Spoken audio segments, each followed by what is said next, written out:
It begins with a discovery that almost went unnoticed.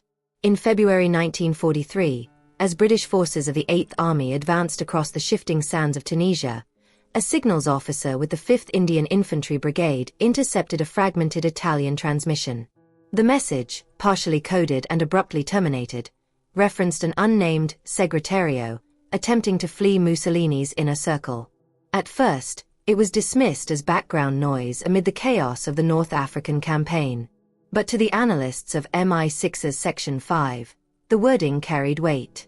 It hinted not at a junior clerk or propagandist, but someone close enough to Il Duce to know the inner workings of the fascist state. Across northern Africa, Allied troops were locked in bitter fighting against the remnants of the Afrika Korps and Italian First Army. Amid this brutal struggle, intelligence officers worked in makeshift desert outposts, piecing together clues from scattered documents, interrogations, and intercepted signals. The war was entering a decisive phase, but within those dusty fragments of captured communications lay the seed of a different story. One tied not to battlefield tactics, but to political collapse from within Italy itself.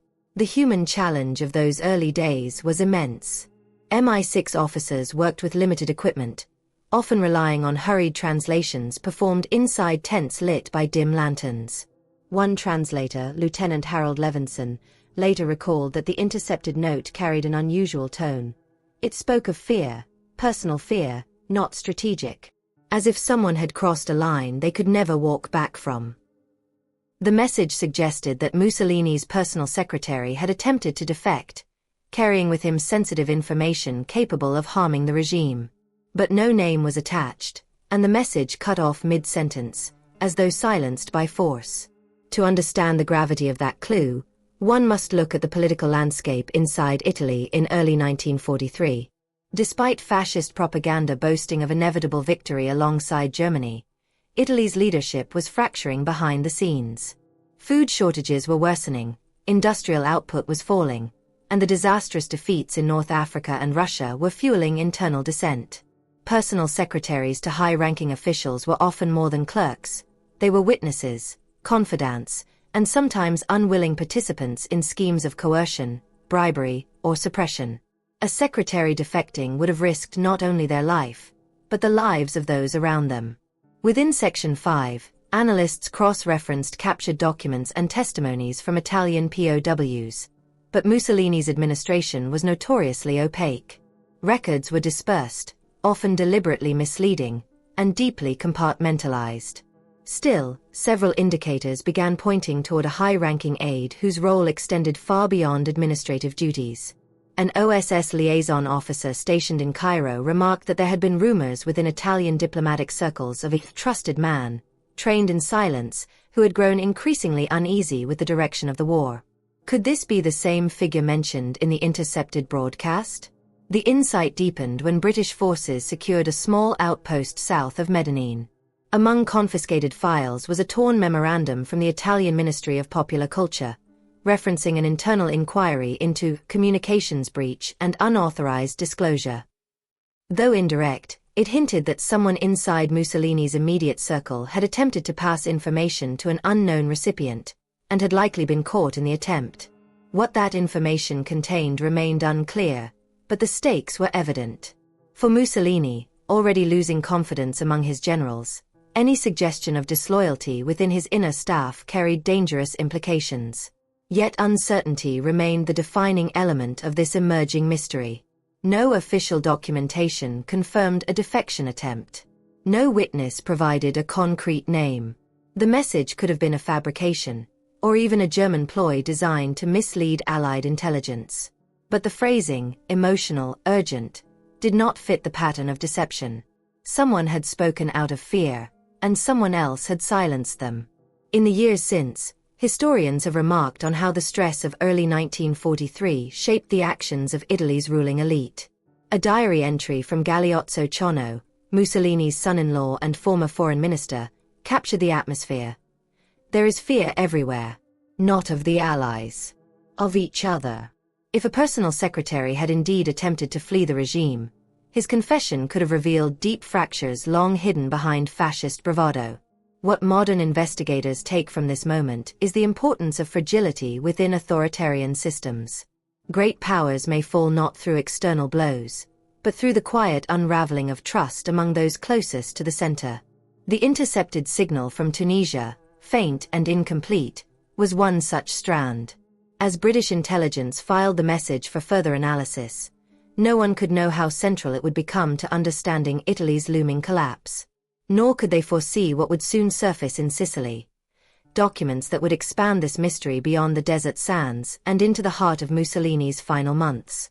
At dawn on July 15, 1943, just days after the Allied landings in Sicily, troops of the British Eighth Army moved cautiously through the outskirts of Catania. Amid the rubble of hastily abandoned Italian headquarters, a patrol from the 2nd Battalion, Royal Scots Fusiliers, discovered a metal dispatch case half buried beneath a collapsed beam. Inside were folders stamped with the insignia of the Italian Ministry of Internal Affairs. Most were routine, detailing troop shortages and evacuation orders. But one binder stood out. It referenced clandestine meetings, coded transfers of personnel, and a high-level confession deemed dangerous to national stability. For the first time, a direct link appeared between Mussolini's collapsing government and the mysterious secretary whose attempted defection had been intercepted months earlier in Tunisia. The struggle within Sicily was still fierce. As the Allies pressed inland, German Volkssturmgewehr units fought delaying actions while Italian formations fractured under conflicting orders. 4 intelligence teams embedded with frontline units, the challenge was exploitation under fire, recovering sensitive documents before buildings burned, before locals scavenged, or before retreating Axis troops could return to destroy the evidence. Captain Edward Rothwell of the Intelligence Corps later described the scene. Every drawer, every cabinet, every abandoned vehicle could hold something vital. You searched with one hand on your pistol and the other on a stack of wet papers. Among the Catania documents was a memorandum referencing the secretary's unauthorized departure, and an internal directive to intercept him along the coastal road to Messina. More striking was the suggestion that he carried materials related to fascist party finances, foreign dealings, and communication logs, files that could compromise not only Mussolini but also senior officials who had profited from wartime chaos. The memo named no one, but its urgency revealed a regime aware of betrayal from within. And yet, curiously, it contained no confirmation that the secretary was ever captured or returned. To place these findings in context, the Allies reviewed Italian political operations in the months preceding the Sicilian invasion. Mussolini's leadership had been deteriorating rapidly. Inflation soared, unrest grew in industrial centers like Turin and Milan, and even the fascist Grand Council was beginning to fracture, though its eventual vote to depose Mussolini was still weeks away. Personal secretaries in such a system often held keys to off-the-record conversations, unregistered finances, or illicit orders. If a secretary had defected, he could expose contradictions between official policy and private intent. That made him more dangerous than an entire lost battalion. A revealing line emerged in one of the Catania files, written by an unnamed official. He knows the truth about the payments, and he has threatened disclosure. What those payments were, or who issued them, remained unclear. But such phrasing suggested corruption or illicit liaison with German intelligence or industrial networks, possibly even clandestine negotiations to secure positions of power after the war. This was no ordinary bureaucratic leak. It was a fracture point inside the fascist hierarchy. British analysts pored over the documents, comparing signatures, seals, and handwriting. A few bore the distinctive initials Mssln, a stylized internal shorthand used by several of Mussolini's closest aides. Whether these were written by the secretary himself or by someone supervising him was impossible to determine, but their presence elevated the significance of the find. If authentic, they suggested direct proximity to the Duce and an insider's awareness of the government's impending collapse. Yet for every insight the files offered, they produced twice as many questions.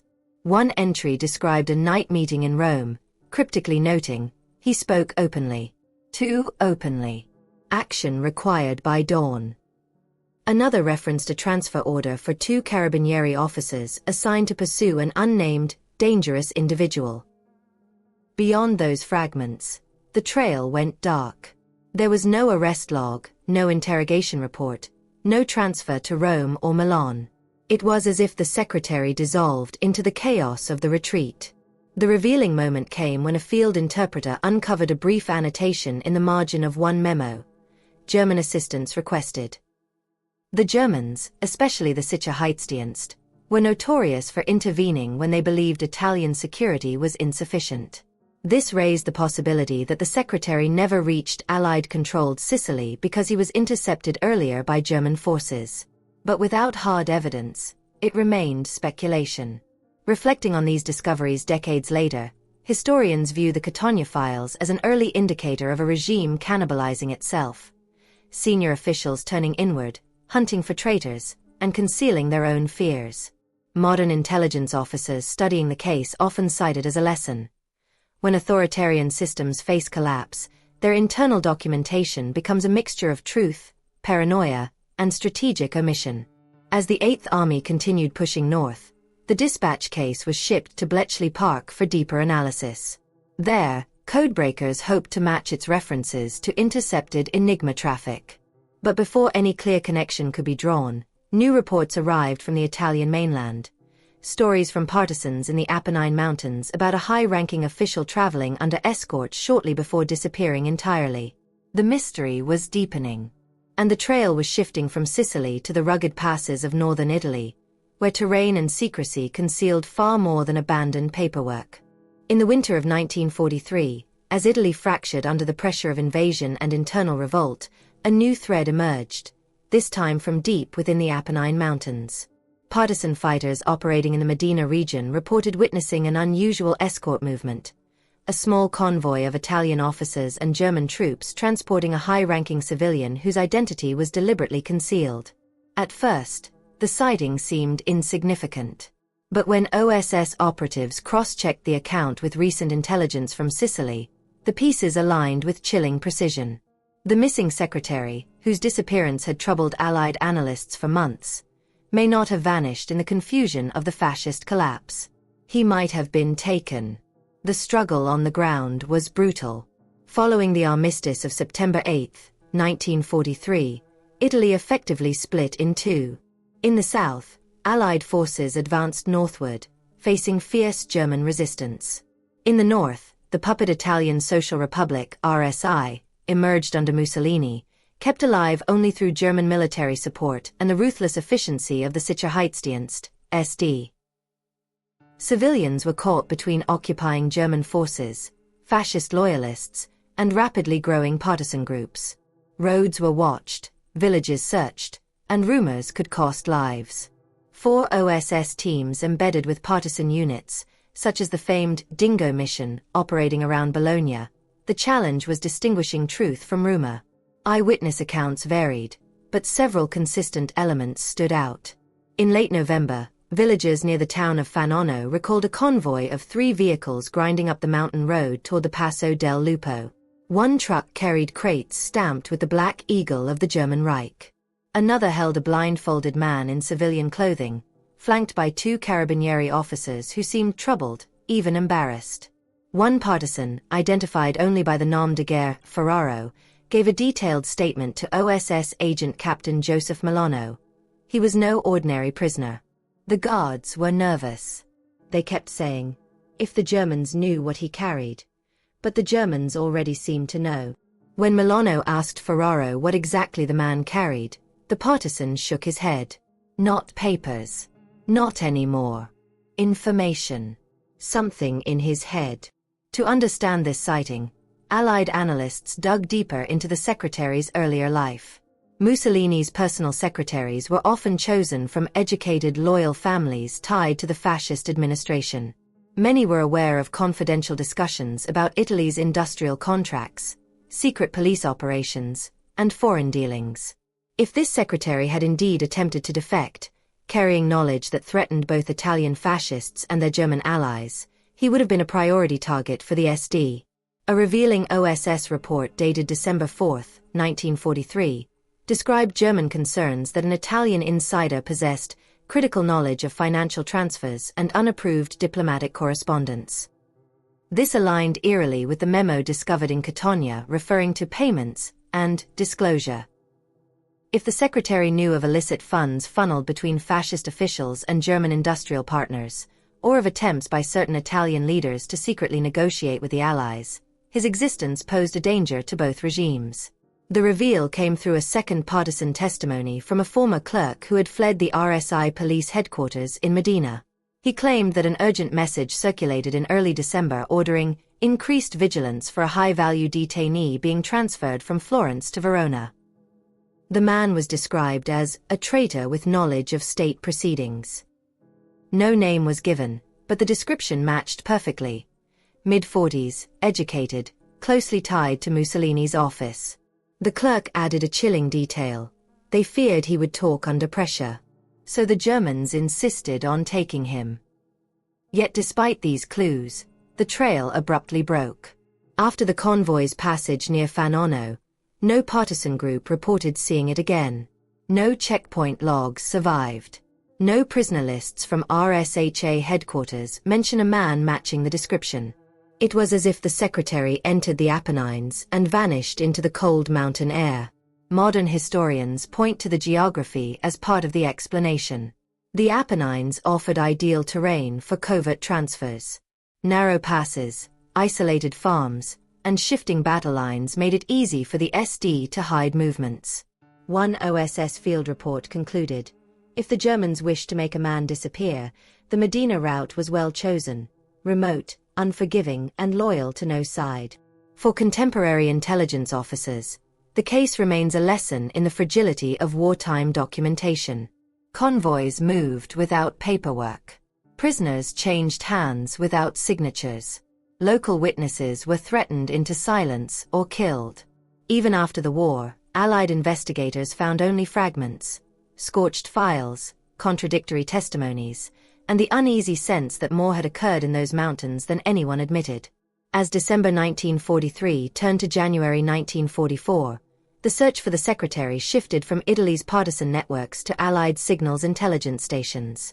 There, cryptographers intercepted a startling series of German transmissions suggesting the prisoner had survived longer than anyone expected, and may have been subjected to interrogation by the SD. But why did the transmissions suddenly end? And who gave the order that sealed his fate? Those answers lay hidden in the next phase of the war, inside German intelligence archives and among the unanswered questions of early 1944. By early 1944, the war in Italy had entered a critical phase. The Allies, having secured southern and central regions, prepared for a grueling push through the Gustav Line toward Rome. Behind the front lines, however, another battle was quietly unfolding. One of secrets, interrogation, and high-level intelligence. Intercepted German communications indicated that the missing secretary, last seen near Medina, had been taken under the control of the Sicherheitsdienst, SD, the Nazi security service responsible for suppressing internal threats across occupied Europe.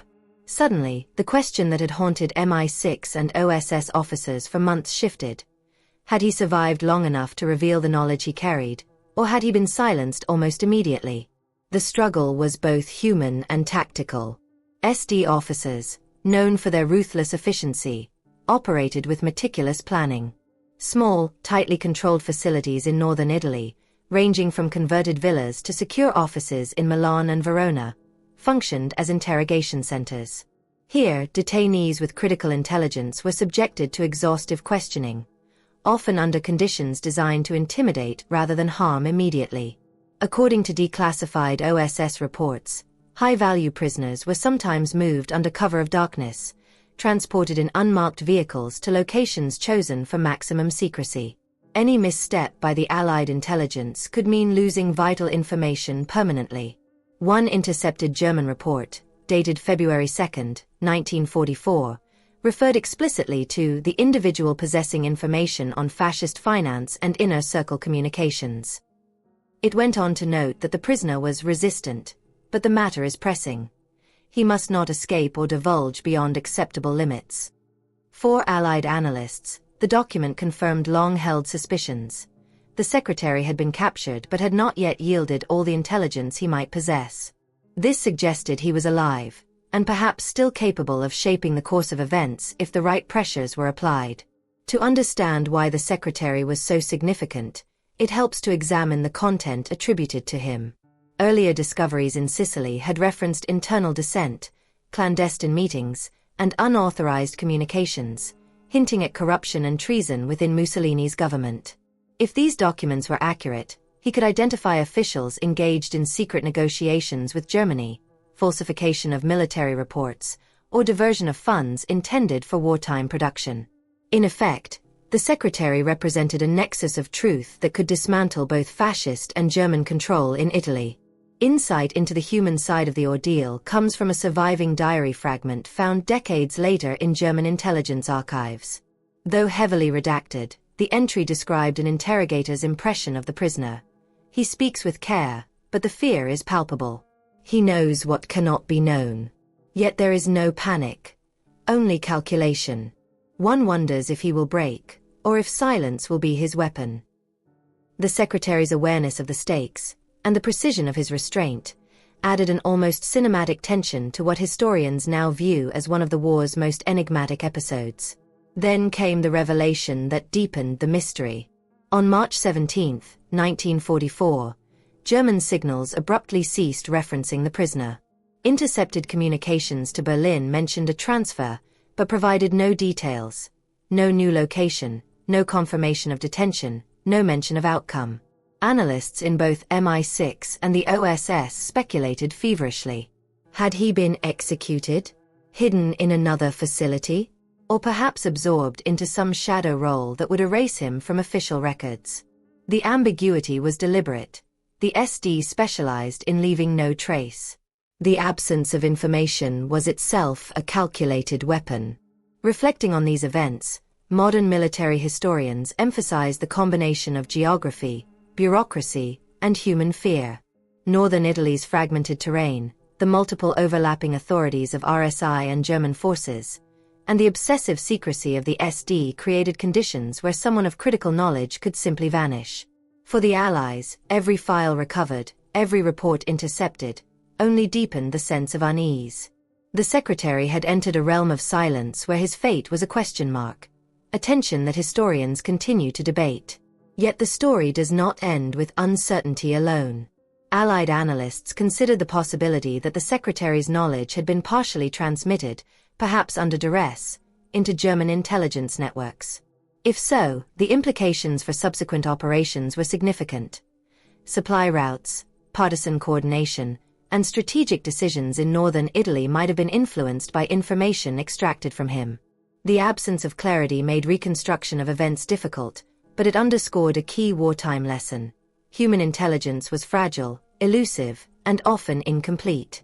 As the Allies pressed closer to Rome in June 1944, the secretary's trail remained invisible, hidden behind German security, partisan rumor, and layers of bureaucratic obfuscation.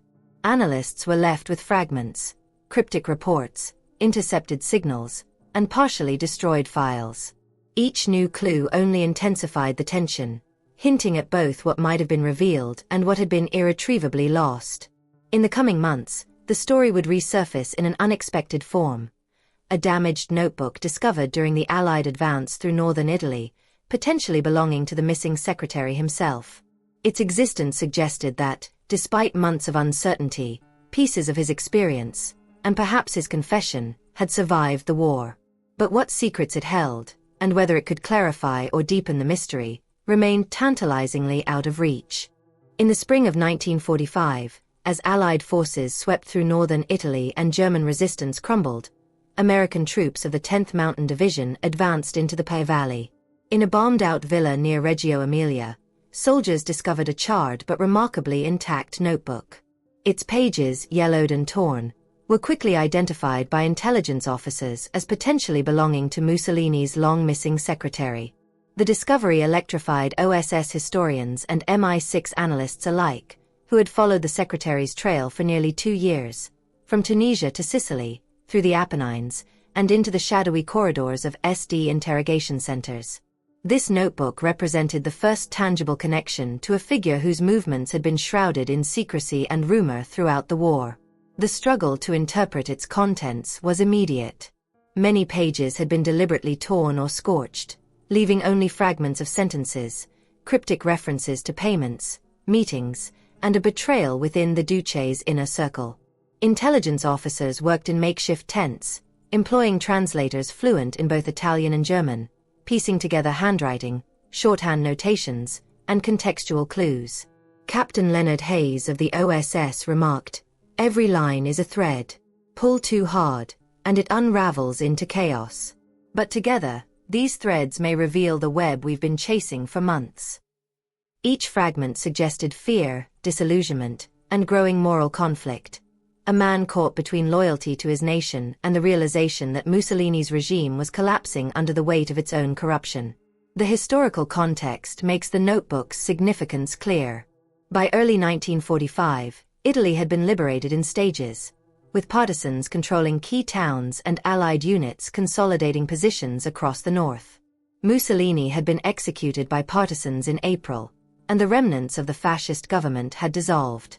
But the structures of secrecy remained, buried in documents, cryptic records, and the memories of those who had served in its shadow. For the secretary, writing down observations and confessions, whether as an act of moral reckoning or survival, was an extraordinary risk. If discovered, it could have meant certain death at the hands of either fascist loyalists or German operatives still in hiding. Among the fragments, the phrase, "the betrayal within," stood out repeatedly. Analysts debated its meaning. Did it refer to other high-ranking officials who had undermined Mussolini? To German interventionists controlling the Italian Social Republic? Or perhaps to a broader sense of moral betrayal, the realization that the system he had served was collapsing in ways that were both inevitable and terrifying? Whatever the answer, it painted a vivid portrait of fear, power, and moral compromise. The secretary was not merely a clerk or a functionary. He had witnessed the inner machinery of tyranny, and he had felt the consequences of its failure. Further clues suggested he had attempted to negotiate his own safety or leverage the information he possessed. References to meetings in Milan, coded financial notations, and partial names hinted at clandestine interactions with both Italian and German officials. Yet key pages were missing, deliberately removed or destroyed, leaving critical questions unresolved. Did he reach some understanding with the Germans? Did he attempt to pass information to Allied contacts? Or was he ultimately silenced before completing any plan? Each missing piece intensified the mystery. Modern historians interpret the notebook as a testament to both individual courage and institutional failure. Unlike battlefield operations, which leave maps, orders, and after-action reports, the world of high-level administrative espionage relies on human memory, discretion, and secrecy. The secretary's confessions, partial though they were, offered insight into decisions that had remained hidden for decades. The diversion of funds, internal dissent, and the moral calculations of those serving a collapsing dictatorship. They provided a rare, intimate view of the consequences of living within an authoritarian system on the verge of collapse. As intelligence teams examined the fragments, they realized how the notebook altered prior assumptions. Previously, the secretary had been viewed as a shadowy figure who disappeared without a trace. Now his own words, however incomplete, suggested he had documented his awareness of corruption, fear, and betrayal. They offered hints about the ultimate fate of Mussolini's inner circle, the influence of German oversight, and the moral calculations of those caught in the machinery of fascist power. Yet for all the revelations, the story remained unresolved. Who had removed the missing pages, and why? How much of the secretary's knowledge had already reached German authorities, and how much had survived to influence post-war reconstructions? The notebook was a puzzle missing several pieces, leaving historians and intelligence officers with a tantalizing, incomplete confession, a witness to history whose final act remained shrouded in ambiguity. As Allied units continued advancing north, the notebook was carefully packed, catalogued, and sent to Rome for secure analysis. For those examining it, the discovery offered both hope and frustration. Hope in connecting fragments of a long-lost story, and frustration in confronting what remained forever unknown. It was clear, however, that the missing secretary's narrative, his knowledge, fear, and moral reckoning, would continue to haunt the understanding of Italy's final years under fascist rule. And beyond the immediate tactical and intelligence implications, it posed a broader question. In times of immense power and fear, how much truth can survive, and how many voices remain unheard? In the aftermath of World War II, the fate of Mussolini's secretary remained one of the most tantalizing mysteries of the Italian campaign. With the fall of the fascist regime in April 1945 and the liberation of northern Italy, Allied investigators, MI6, OSS, and Italian resistance archivists sought to reconstruct his final movements. Conflicting reports emerged. Some witnesses insisted he had been executed by the Germans, while others suggested he had been secretly absorbed into a German intelligence network and disappeared during the chaotic retreat. For historians and intelligence officers alike, the challenge was clear. Every fragment of evidence was shadowed by uncertainty, yet each hinted at a story of fear, power, and moral compromise. The struggle to piece together the secretary's fate spanned decades. Archivists discovered partial files in Milan and Verona, but they were often contradictory, incomplete, or deliberately misleading. Carabinieri reports indicated that he had been scheduled for transfer in late 1944, yet no arrival record existed. Partisan accounts described mysterious convoys moving under night cover, but identification remained speculative. Even testimonies from surviving German officers, interrogated post-war, provided only partial insights. One admitted to overseeing a high-value Italian official, while another insisted that the man had been executed in a remote location, a claim impossible to confirm. The more researchers searched, the more ambiguous the narrative became. Insight into the human dimension of the story comes from the secretary's own surviving notebook fragments, discovered by U.S. forces in Reggio Emilia in 1945. These pages reveal a man acutely aware of the moral and political decay surrounding him. References to betrayal within suggest knowledge of corruption and treachery among Mussolini's inner circle. Passages hint at fear, calculation, and a deliberate effort to record what he could before his disappearance. Unlike conventional battlefield reports, these notes offer a rare window into the conscience of someone caught at the crossroads of power and collapse, highlighting the human toll of loyalty, secrecy, and survival. The reveal of these fragments prompted renewed investigation. Analysts attempted to cross-reference the notebook with intercepted German communications and Italian partisan testimonies. Certain details aligned: coded references to Milan and Verona, mentions of SD oversight, and cryptic notes regarding unauthorized transfer confirmed that the secretary had been under close scrutiny. Yet critical questions remained unanswered. Did he provide information willingly under interrogation? Did he attempt to negotiate with German authorities? Or was he quietly executed to prevent disclosure of secrets that might embarrass both Italian and German officials? Historians examining the broader context suggest that the secretary's disappearance reflects the fragility of bureaucratic and political systems in times of war. High-ranking officials and administrative aides, often overlooked in traditional military histories, held knowledge capable of shaping the course of campaigns, political outcomes, and post-war negotiations. The secretary's fate underscores how individuals with access to sensitive information were both valuable and vulnerable, and how intelligence failures, secrecy, and fear could permanently obscure historical truth. The application of modern intelligence analysis has yielded intriguing, though incomplete, conclusions. Using surviving records, handwriting analysis, and cryptographic references, researchers have inferred that the secretary likely survived until early 1944 and may have been interrogated multiple times.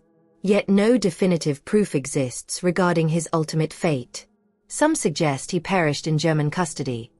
Others propose he was hidden, relocated, or coerced into service, his existence erased from official records.